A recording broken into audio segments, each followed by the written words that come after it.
Morning বন্ধুরা, চলে এলাম গালামের বাজারে। আর ঠান্ডাটা আছে একটুখানি। এই একটা চিংড়ি নিচে গেল, চিংড়ি ফার্স্ট ক্লাস চিংড়ি নেমেছে, রুই মাছ দাদা বিক্রি করে। এখানে মাঝে মাঝে এসে বাজারে এসে নিই। চিংড়ি আগে বললো 50 টাকা নিচে আসবে না, মানে 500 টাকা কিলো। বাজারটা একটু বিচার করলাম।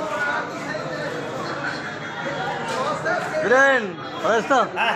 এই আমার ছাত্র, একে ছোটোবেলায় আমি পড়িয়েছি আমি। হ্যাঁ দেখি কী দিল। হ্যাঁ একটুখানি বললাম যে অনেক ভালো করে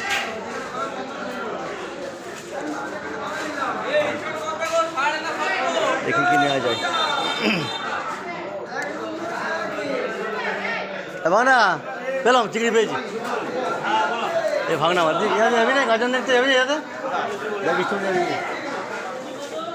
বাজার কি খারাপ, বাজার মাছ খারাপ হয়নি, এত দেরি করি মাছে।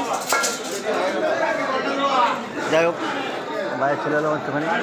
বাবার মন্দির দেখে দিই। বাবা ভোলেনাথ বসে আছে, দেখো। চলো বন্ধুরা রাখি।